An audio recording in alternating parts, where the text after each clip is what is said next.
Hello there, world of tankers, and welcome to the channel. I'm your host, Droodles Blitz, and in today's video, I'll be playing in the Tier 8 Blitz Nation auto-reloading medium, the BITER, a vehicle that you are able to earn for absolutely free by winning 175 games over the next week and a half. Honestly, it's a really easy vehicle to get your hands on, and I would highly recommend to take advantage of this event. Even if you don't want to keep the vehicle, you can still sell it for almost 4,000 gold, which is actually a lot of gold. I wouldn't recommend to sell it though, because it's actually a really fun tank, which is quite capable if used properly. It plays very similar to the M4 FL10, which has been in the game for years. The M4FL10 is an auto-reloading Tier 7 medium, which features 3 shells, 160 alpha, and a really quick overall intra-clip and auto-reloading gun.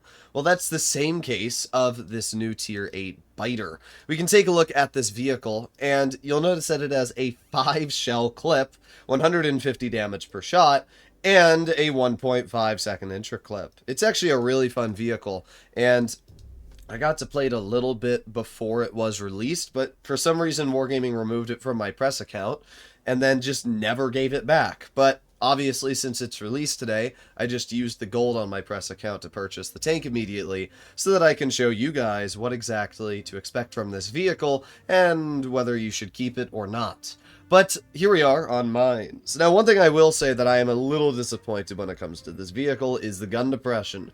It only features 6 degrees when the Indian Panzer and all the other German Panzer variants have like 8 degrees or 10 degrees. So I do wish that it had a little bit more gun depression, but it's not that big of a deal because the tank is still quite fast and at least it has the mobility. Alright, so what we're going to do is we're going to move all the way over to this crossing position here. Got the enemy Barask, which we bounced. Something you'll notice about this tank is it's really, not so good pen apparently, but it has not really good on-movement dispersion, which is something that you will need to keep in mind about it. We're going to aim it on the rammer. We get 1 pen, we get 2 pens into the rammer, and now we're going to back off the hill. There's way too many vehicles getting up that hill, and honestly, the fact that our team allowed those tanks to get up that hill is incredible. Like, what are we doing, guys? It's 2 heavy tanks. But look at how quick this thing reloads its shells in the clip. It's actually pretty crazy in that regard. You'll notice that the on-movement dispersion, it really blooms like crazy when you move the tank a little bit, which can be a bit irritating. You'll definitely have to make sure with this vehicle you're being very careful on how much you move and how much you know, jiggle the gun is the best way to word it. We got the rammer. Unfortunately, that first shell didn't hit, or the second shell. We'll see if he moves up a little bit. With this thing's intra-clip being so fast, you just have so many shells, and, you know, with the reload being so fast as well, it doesn't really matter if you miss a couple shots, because you can just keep shooting. I mean, I got 5 shells on this thing. Got the enemy 54 mod 1 on the flank here. There's bounce, but there's 1 pen into the mod 1. Oh, okay, yeah. You can start to see the gun being pretty mid, right? I mean, you got 5 shells, and because the intra-clip is actually so fast on this thing, the shell's bloom is larger than the first shot you fire, so you do gotta be a little careful. But thankfully, I will say this tank has very good heat penetration, so that's not too big of a problem. Kind of annoying we got penned there. Won't lie. We got the mod 1 on the flank. Let's see if that mod 1 pokes. There's 1 pen, there's 2 pens, and 3 pens. Nice. Easy clear into the enemy mod 1. Now it looked like the Waffenträger Borsig was making their way over here, so what we're going to do is we're just going to wait for my shells to load. Should only take a few seconds. Keep an eye on that Barask. 3, 2, 1, and we only got to wait for 1 more shot. Here we are. Boom, this player's not running Spall. So that's 729, 967, 1150 damage with the ram, and then the subsequent high explosive shells into that Waffenträger. Yeah, this thing's really good at ramming. I don't know how much we took off that guy with the ram, but it was a lot. We did 384 with the ram, 3020 damage in total, and finishing top on the team.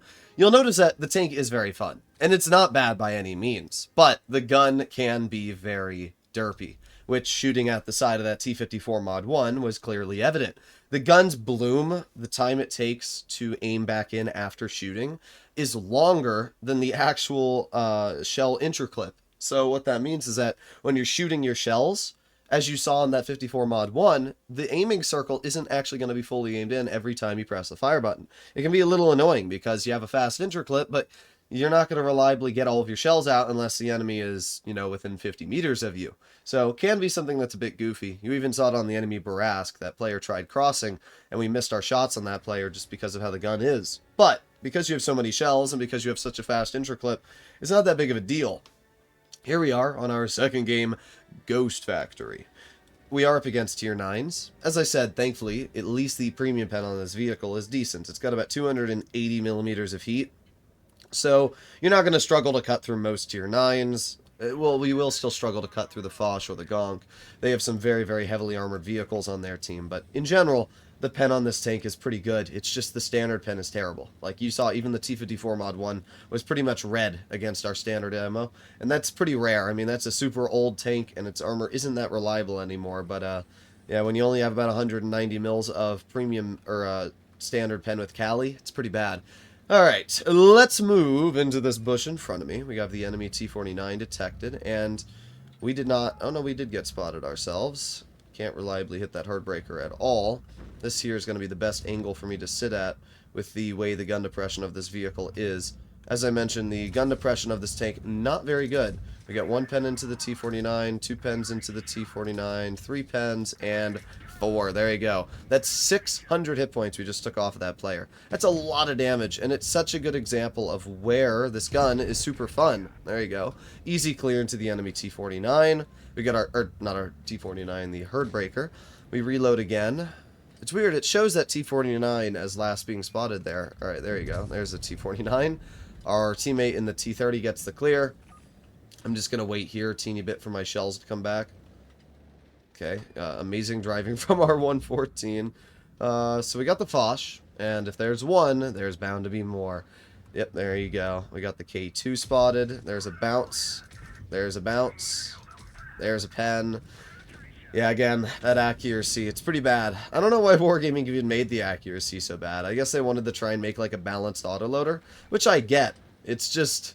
It can be a little disappointing when you have that hull exposed and you, miss that. But there's 1 pen, there's 2 pens, 3 pens, and 4 pens. Not bad, 580 hit points.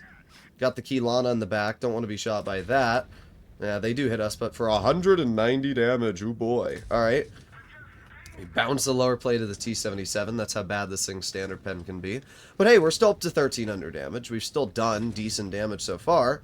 Now we're going to aim it on the lower plate of that T-77 again, and there's 1 pen, they're dead. Okay, the Foch is pretty low at this point. We're going to move over here, and we have the enemy Kilana, which we're going to aim in on, and we're just going to load gold. There's a 134, there's a miss, there's a pen,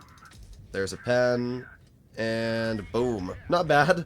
That's a decent amount of damage off that player. Now, the thing I will say is this vehicle does have very good turret armor. So if we sit like this, it should be pretty unreliable for that Kilana to cut through my armor.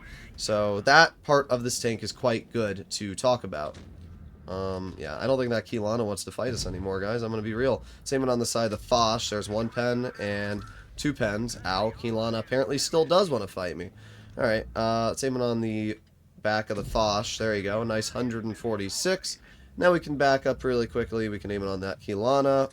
Boom. There you go. 2,780 damage. Once again, a really good battle. As you can see, the gun's working. The armor is pretty good on the turret. And the mobility in general is quite nice. There you go.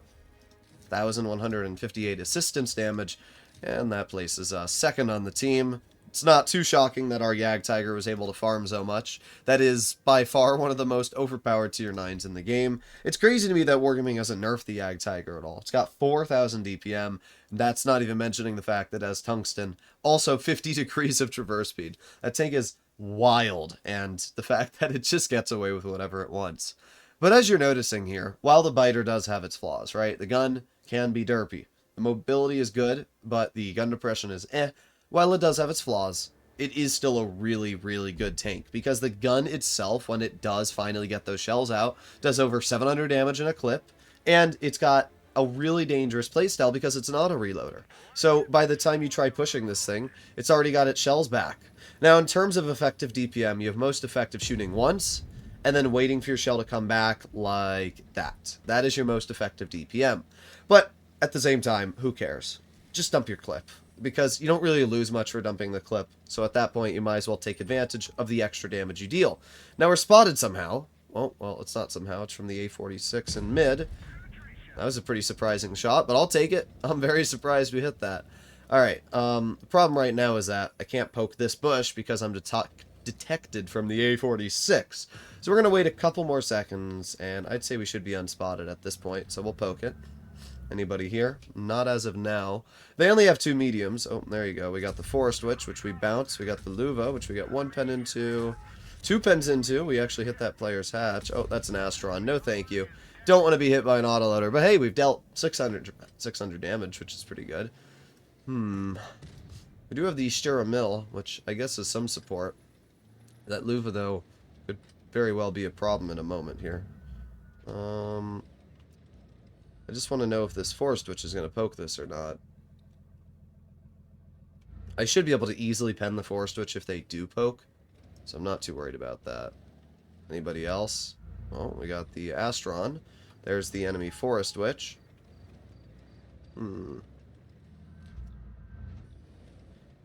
There's the 252. I'm just going to back off for now. I don't really love this current situation we're being placed into. Aiming. Not able to pen that. Astron gets shot in the crossing. It's aiming on the Astron. There's a bounce. Okay. There's a pen. There's a pen. There's a bounce. And I guess we'll load our final shell into that enemy 252. Alright, well, actually we do have a tiger in our spawn. I didn't even realize that, but because we have a tiger there, it actually means we have more support than I originally thought. So I'm going to drive up this ridge. We're going to aim it on the 252. We're going to pen him once. Oh, we're going to bounce. We're going to get another pen, and... okay. Well, we penned half our shots. Again, the gun on this thing is so derpy. And because it has that bad pen, it just really struggles with standard to cut through the enemy. We're going to wait for my shells to come back here really quickly. 3, 2, 1. Aiming in on the lower plate of the 252.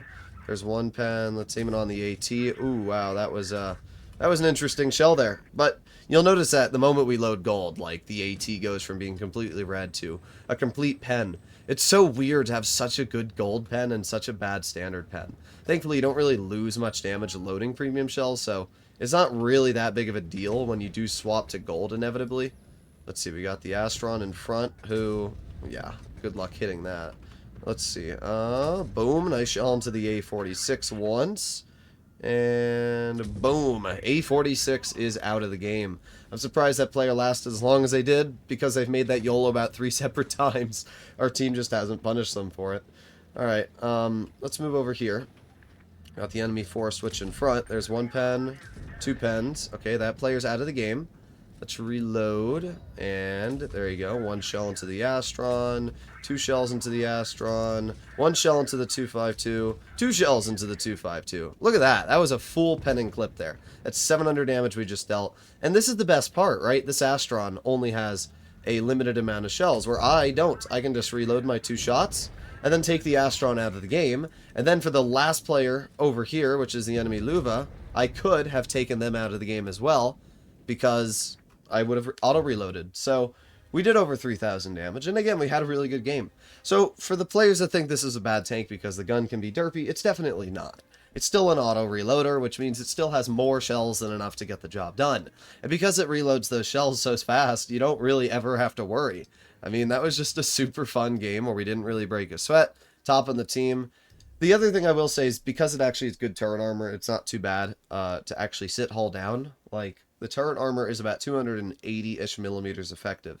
So tier 9s, especially that have APCR premium, will be able to cut through your turret. But most tier 8s, and especially tier 7s, aren't going to be able to cut through your turret hull down. So if you're able to hide that hull, use the turret armor like you saw against that Keelana, it's going to be quite hard to reliably cut through this tank. But here we are on Port Bay. Up against us, we have a Barask and a T-20. I'm hoping that our team ends up going to the medium flank, because I might go across the river. I don't normally do it, but in this tank, because I have the turret armor, because this thing's actually quite mobile, I think I should be able to get away with it. So I'm going to ping for my team which way I want to go. and we're just going to have to hope that our team supports me. But judging that our Titan HND and Borsig appear to not be going this way, there's no way I'm going to cross the river. It's just not going to happen. Oh, and I'm going to get stuck on... It's not an invisible wall, but it's a wall that shouldn't have stopped me. Oh, well. That's not how tracks work. We are going to move up here. And what we're going to do to begin with is knock down this tree so that we can use it as cover. We shouldn't be detected by anything here. There you go, we have the enemy T-20, and let's see. Oh, okay, we are spotted. That's not how bushes work at all, but... Okay, I get 1 pen into that player, 2 pens into that player, 3 pens, and there you go, that's 380 hit points. That is a Barask, so we're going to lose at least some health, but we still got the pen out, so I can't get too mad. We're going to load a gold shell. Ooh, 112 hit points off the Hori. Yeah, our team, they don't know what they're doing. Our Titan HMD, like, what are these guys doing over here, bro? I don't know. I'm going to flank over this way. And, oh, we got the T-20 in mid. I could go for that. That looks like some free damage right there. Let's see. Alright, that one missed. That one hits. There's 1, 2, 3, and 4. That's 559 hit points off that T-20. And then we just reload again. We go for the track wheel again. That's another 167. We wait, and there you go. They're dead. So that's pretty good. We're up to 1400 damage now. And we took out that full health T-20 just like that. The Barask does get across, but you know what I'm going to do? I'm going to wait for my shells to come back. And we're going to get to the side of these players over here. I don't think that's a bad maneuver at all. Okay, keep on going. I'm prepared to bail as soon as I get these shells out, but at the same time, should be pretty free damage. There's 1, 2, 3, 4, and 5. That's 814 damage we just took off that player. Now, we do have the Cheeto SPG on my tail, but we can get a pen into the Cheeto. However, the Emil as well rushing me, that is not what I signed up for. Okay, and apparently the Cheeto's actually a pretty skilled player because they fire a high explosive into me. That sucks, bruh. That actually sucks. You know what, though? The Borsig got the last laugh because he got a pretty nasty shell into the enemy there. Problem right now is that Barask is still in the river. There's not much I can... Or in the crossing of the river is what I should say. So there's not much I can do against that. There's 1 pen into the Cheeto.